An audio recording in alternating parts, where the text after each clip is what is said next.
Hey everyone, welcome back to my channel. So in this part 2 of our series on material valuation in SAP MM, we'll see the SAP demo on the material valuation process. We'll see how we saved material valuation data in the material master and how different price control mechanisms, that is the standard price control and moving average price control, is saved in the material master and what will be its effect on the postings that we'll do with these materials. So let's start. So first of all, what we'll do, we'll see the configuration of the material valuation. Then we'll create the master data. And finally, we'll do the transactions and see what all difference is there between these two price controls, that is the standard price and the moving average price. So first of all, we'll go to SPRO, SAP reference IMG, enterprise structure, definition, logistics general. And you can see here the first configuration that we'll see is defined valuation level.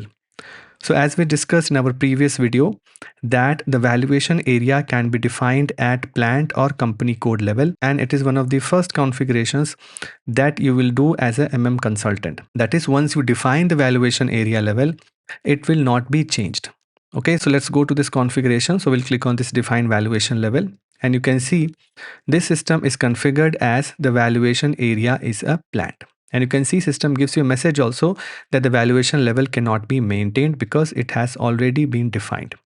So wherever you will see the field valuation area, you have to understand that the valuation area is interpreted as plant in this system. And generally for all industries, the valuation area is kept as plant only. So first thing that we have to verify is the valuation level. And you can see here the valuation area is a plant. Now let's go back. And now we'll go to the configuration of the material type and we'll see how valuation of a material is controlled through material type configuration. So we'll directly go to T-code OMS2. And you can see these are the material types. Let's open the material type ROH. So you can see ROH is for raw materials. So we'll double click this. So you can see here for material valuation, you have these two configurations here. So you have a section for valuation and a section for quantity or value updating. Under this valuation section, you have price control, account category reference and price control mandatory. And as we discussed in our previous video, generally for raw materials, the price control is kept as V, that is moving average price control. And you can see here account category reference has been updated as 0001. Now, if you take a drop down, these are the account category references which are available in the system. And for raw material, we have selected 0001 as the account category reference. And you have a checkbox here which says price control mandatory. Now, if you activate this checkbox, then system will default this price control in the material master and will keep that price control field as non-editable. Okay, so this is the significance of this checkbox, that if you activate this checkbox, then when you create the material in the accounting one view, the price control field will be non-editable. But if you keep this checkbox as deselected, then you will be able to change this price control in the material master also. Then you have this quantity or value updating section. Here you can see we have value updating options here through which the material is either marked as valuated or non-valuated. So you can see you have three options: in all valuation areas, in no valuation area and by valuation area. We have just verified that the valuation area has been configured as a plant. So this translates to in all plants, in no plant or by plant. So you can see here by plant has been selected. It means that for this material type ROH, for each plant you have to mark this value updating checkbox. And how you can mark that? So for that you'll have to go to this folder here. And you can see for each of the plant, you will have to mark the quantity and value updating checkboxes. Okay, so by valuation area means for each valuation area, that is for each plant, for your material type, you have to mark this checkbox. So let's see our plant here. So you can see you have a field called valuation area. So wherever you will see this field valuation area, you have to understand that whatever configuration you have done for the valuation area, that entity you have to enter in this field. So since we have configured valuation area as a plant, so we'll have to enter the plant code in this field here. So we'll enter M001 here and we'll press enter, and you can see for material type ROH and valuation area M001, the quantity and value updating have been selected. That is, this material is evaluated material for this plant M001. So in this way, in the material type configuration, you can verify these two things. That is, what is the valuation control and what is the value updating control. So now let's create a material code. So we'll go to MM01. So we have selected material type ROH here. We'll press enter. We'll select basic data 1, purchasing, storage 1 and accounting 1. We'll press enter again. We'll enter the plant code and the storage location, and we'll press enter again, and we'll enter the description raw material MAP here. We'll enter base unit of measurement as each here. We'll enter the material group. Let's press enter. So we are in the purchasing tab. Let's press enter again. Now we are in storage 1 tab. Let's press enter again. And now you can see we are in the accounting 1 tab. Now this tab is to enter the material valuation data.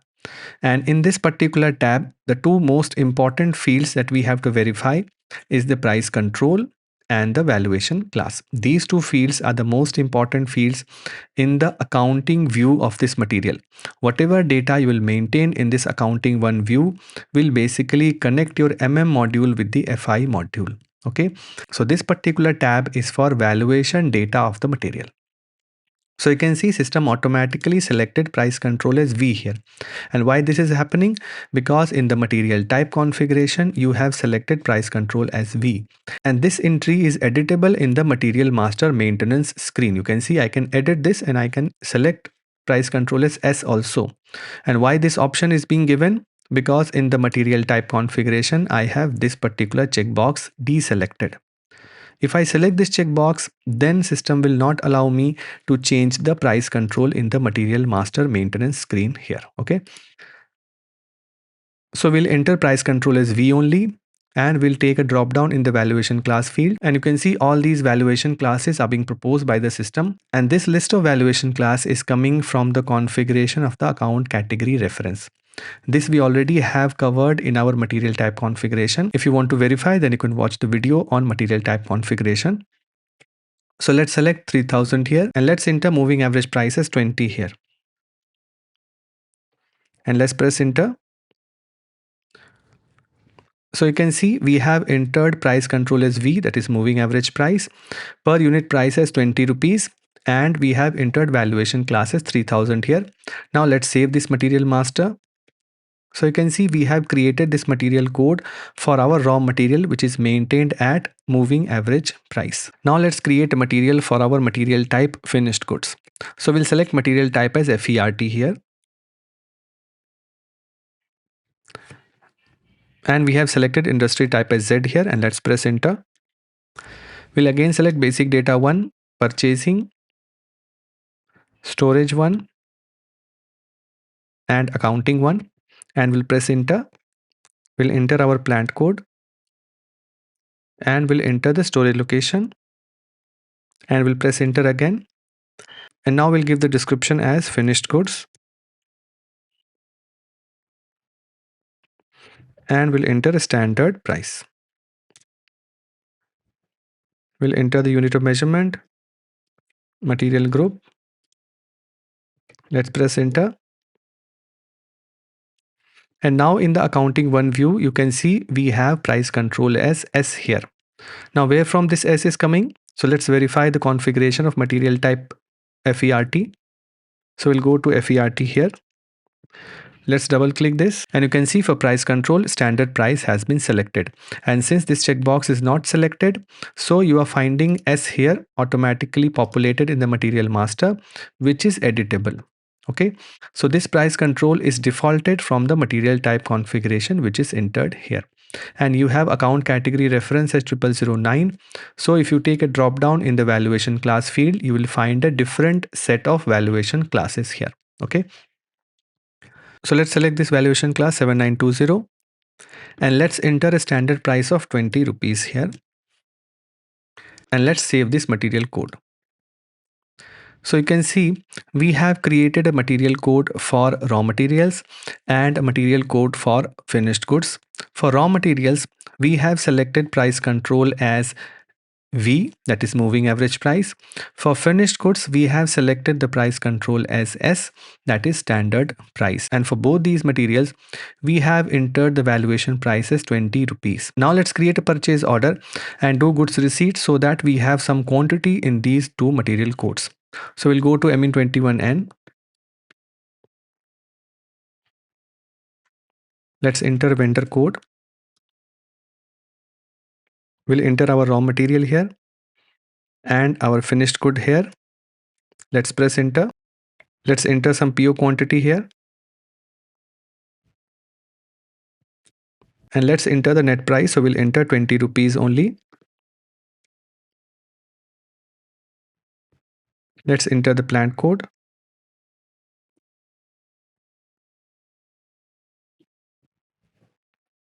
So you can see we are creating the purchase order for both these materials. One is the raw material which is maintained at moving average price, and another one is the finished goods which is maintained at standard price. We are purchasing 10 quantity each at 20 rupees for both these line items. Let's save this purchase order.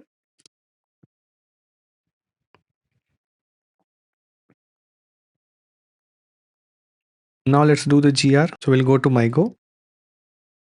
We'll select goods receipt against purchase order. We'll enter the purchase order number here. Let's press enter. We'll select both these items. We'll enter the storage location. And let's post this GR. So now we have posted the GR for both these materials. Now let's verify the value of these inventories through MB52. So we'll go to MB52 and let's enter both these material codes. Let's enter the plant code. Let's execute this. So you can see we have 10 quantities for both these materials with total value as 200 rupees.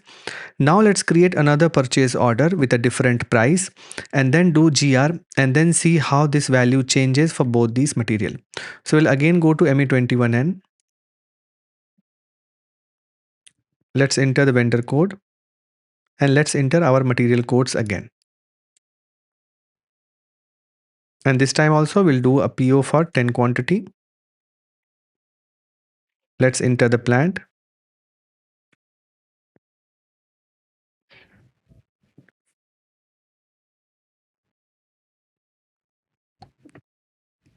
Let's change the price to 25 rupees. So you can see we are creating the purchase order with unit prices 25 rupees for both these material codes. Let's save this PO.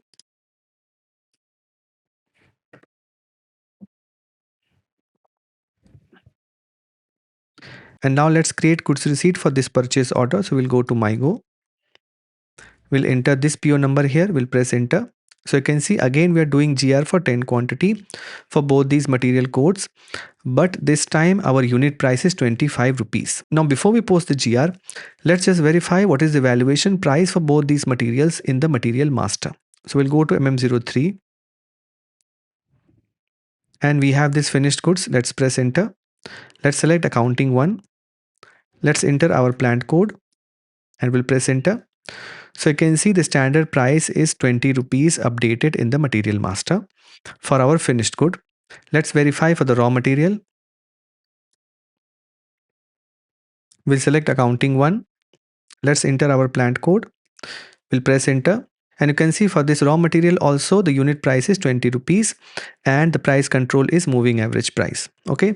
Now let's do the GR for that particular PO in which we have entered the unit price as 25 rupees for both these line items. So we'll go to the MyGo screen and let's post this GR. So we'll select both these items. We'll enter the storage location and let's post this GR. So you can see our goods receipt is posted. Now let's verify what is the stock value and we'll verify the material valuation price also in the material master. So we'll again go to MB52 and we'll enter both these material codes and let's execute. So you can see for this finished good, the price is 400 rupees. That is the unit price is kept constant at 20 rupees and for this raw material, the price has changed to 450 rupees. So when we did the GR for the next 10 quantity, for the raw material, system took the prices from the purchase order. In our purchase order, we entered the unit price as 25 rupees. So 250 rupees was added to the previous stock value of 200 rupees, and now the total stock value becomes 450 rupees for this raw material. But for the finished good, since we maintain the price control as standard price, so the value remains unchanged even if we posted a GR value of 250 rupees. Now let's verify what all financial documents were posted when we posted that GR. So we'll go to MyGo again. We'll select display and we'll press enter. Let's go to document info and click on FI documents, and let's double click on accounting document. Now you can see for this raw material 250 rupees was posted to the inventory GL, but for finished good only 200 rupees was posted. But for the GRIR entry for both these lines you have 250 rupees, because to the vendor you have to pay 250 rupees only. And the difference between this inventory posting and the GRIR posting is posted to the price difference account. So you can see for a material which is maintained at standard price, whenever you post a GR with a different price, system will post a differential entry in the price difference account. Okay. And if you want to verify the transaction key, then let's go to change layout option. We'll select transaction from here.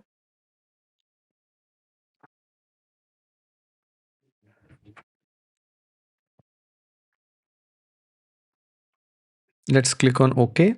And you can see for both these inventory posting, the transaction key is BSX. For GRIR posting, the transaction key is WRX. And for price difference account, the transaction key is PRD. So these two lines are posted for the raw material and these three lines are posted for the finished goods. And since we maintain the standard price as 20 rupees, so system will always post the inventory value at 20 rupees each only. And since we are posting GR for 10 quantity, so total value is 200 rupees, and the GRIR is getting posted at the PO price and differential amount is getting posted to the price difference account. Now let's verify how the value is changed in the material master. So we'll go to MM03.